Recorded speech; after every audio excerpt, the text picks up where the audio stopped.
Bayangkan, sebuah dunia di mana rasa penasaran adalah hukuman mati, di mana hanya dengan niat untuk mencari tahu identitas seseorang, semesta akan berbalik melawanmu. Hujan yang tadinya menenangkan bisa menembus kulitmu layaknya peluru, dan tutup botol yang terjatuh bisa menghancurkan tulang keringmu. Selamat datang di puncak kengerian JoJo Bizarre Adventure Part 8, yaitu JoJo Leon.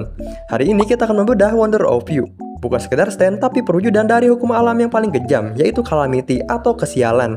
Kita akan membahas mekaniknya yang absurd, kenapa stand ini hampir bisa dikalahin, dan kenapa dia lebih ngeri dari Divorcee atau Time Stop milik The World. Hal pertama yang bikin Wonder of You unik adalah eksistensinya. Stand ini punya identitas publik sebagai Satoru Akefu, seorang direktur rumah sakit berusia 89 tahun. Dia bisa berinteraksi dengan manusia, terekam kamera, bahkan memberikan presentasi medis. Penggunanya Toru adalah seorang rock human. Hubungan mereka sangat dingin. Toru seringkali hanya membiarkan Wonder of You berkeliaran. Ini adalah stand jarak jauh yang punya kesadaran sendiri. Tapi yang bikin dia tidak tersentuh bukan posisinya di rumah sakit, melainkan mekanisme pertahanan otomatisnya yang disebut flow of calamity. Aturan main Wonder of You cuma satu, jangan mengejar. Begitu kamu punya niat untuk mengejar atau mencari tahu tentang Toru atau Satoru Akefu, kamu akan secara otomatis masuk ke dalam antrian calamity. Di sini logika dunia seolah rusak. Benda-benda di sekitarmu yang tadinya tidak berbahaya menjadi senjata mematikan. Kenapa ini disebut aliran? Karena semakin besar keinginanmu untuk mengejar, semakin cepat dan mematikan kesialan yang menimpamu. Kamu tidak perlu disentuh oleh stand ini. Kamu hanya perlu ingin menyentuhnya. Dan semesta akan memastikan kamu mati karena kecelakaan yang terlihat sepele namun fatal. Kenapa Wonder of You lebih ngeri dari stand lain?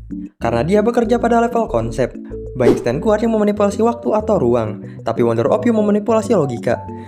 Jika peluru yang ditembakkan ke arahnya harus meleset karena logika kesialan, maka peluru itu akan meleset. Dan jika genangan air harus membuatmu terpeleset hingga lehermu patah agar dia tetap aman, maka itu akan terjadi. Bahkan stand pertahanan absolut seperti Love Train milik Fanny Valentine pun akan tetap kesulitan. Karena Love Train membuang nasib buruk, sementara Wonder of You adalah sumber dari nasib buruk itu sendiri. Dia bukan menyerangmu, dia hanya membiarkan dunia menghancurkanmu. Lalu gimana caranya mengalahkan hukum alam? Jawabannya ada pada sesuatu yang tidak mengikuti hukum alam itu sendiri. Seperti Soft and Wet Go Beyond, gelembung milik Josuke yang dihasilkan dari garis putaran yang sangat tipis sehingga dianggap tidak ada di dunia ini. Karena gelembung itu secara logika kosong atau nol, aliran calamity tidak bisa mendeteksinya. Kamu tidak bisa memberikan kesialan pada sesuatu yang tidak eksis dalam logika dunia ini. Inilah satu-satunya celah. Wonder of You jatuh bukan karena dia kalah adu jotos, tapi karena dia bertemu dengan sesuatu yang berada di luar jangkauan hukum sebab akibat. Wonder of You adalah pengingat dari Araki bahwa musuh yang paling menakutkan bukanlah monster dengan otot besar, melainkan sesuatu yang abstrak seperti kesialan yang tidak bisa kita hindari. Stand ini mengubah genre JoJo menjadi horor psikologis yang membuat kita takut bahkan untuk melangkah maju. Menurut kalian, kalau Wonder of You bertemu dengan Gold Experience Requiem, siapa yang akan menang? Apakah Nol bisa mengalahkan kesialan? Tulis pendapat kalian di kolom komentar. Terima kasih sudah menonton pembahasan panjang ini. Jangan lupa like dan subscribe jika kalian suka konten breakdown JoJo yang mendalam. Gue pamit, tetap waspadalah dan jangan pernah mengejarnya.